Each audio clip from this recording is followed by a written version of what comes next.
بسم اللہ الرحمن الرحیم۔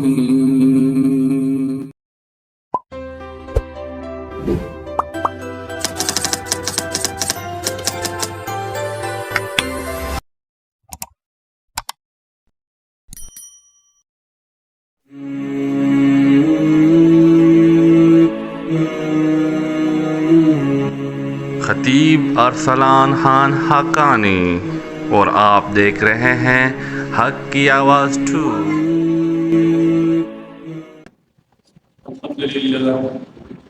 الحمد لله نحمده ونستعينه ونستغفره ونعوذ بالله من شرور أنفسنا ومن سيئات أعمالنا، من يهده الله فلا مضل له ومن يضلله فلا هادي له، وأشهد أن محمدا عبده ورسوله. أما بعد فأعوذ بالله من الشيطان الرجيم. بسم الله الرحمن الرحيم. قال الله تبارك وتعالى في كلامه المجيد: أعوذ بالله من الشيطان الرجيم. بسم الله الرحمن الرحيم.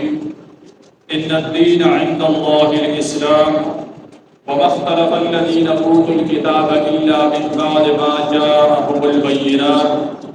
وقال الله تبارك وتعالى في مقام آخر: إن الذين آمنوا وعملوا الصالحات سيجعل لهم الرحمن ودا.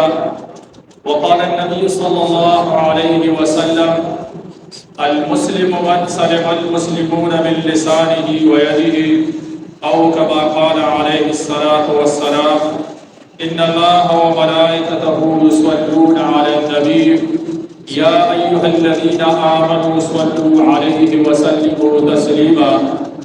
اللهم صل على سيدنا ومولانا محمد وعلى آل سيدنا محمد وبارك وسلم عليه. قابل قدر احترام، میں نے قرآن عظیم کی دو مختلف مقامات سے دو آیات مبارکہ کی تلاوت کی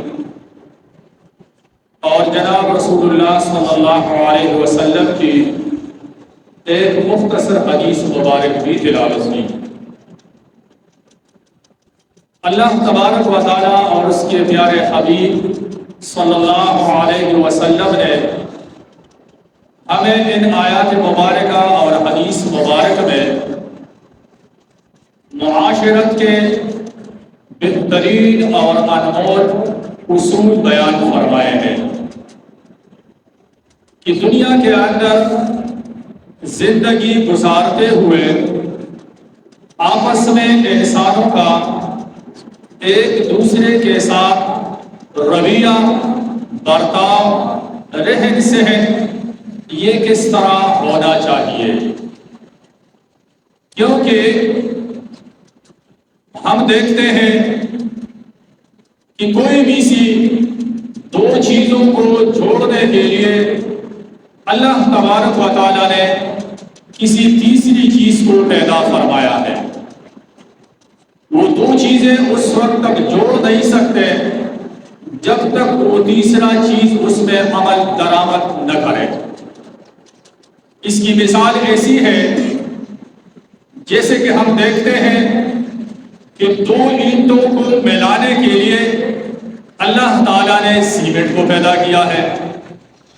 جب تک سیمنٹ نہیں ہوگا تو دو اینٹ آپس میں نہیں مل سکتے۔ اسی طریقے سے لکڑیوں کے دو ٹکڑوں کو ملانا تب تک ممکن نہیں جب تک اس کو ملانے کے لیے اس تیسری چیز کا استعمال نہ کیا جائے۔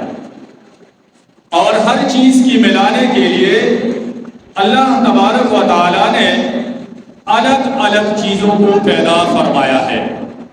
ابھی اگر دو لکڑیوں کو ملانے کے لیے سیمنٹ کا استعمال کرے تو یہ نہیں ملیں گے آپس میں، بلکہ دو لکڑیوں کو ملانے کے لیے ایک ہی کیل کافی ہے، اسے یہ مل جائیں گے۔ اسی طریقے سے اگر کپڑے کے دو ٹکڑوں کو ملانا ہے تو اس کے لیے نہ سیمنٹ کام دے گا اور نہ کیل کام دے گا، بلکہ اس کے جوڑنے کے لیے اللہ تبارک و تعالیٰ نے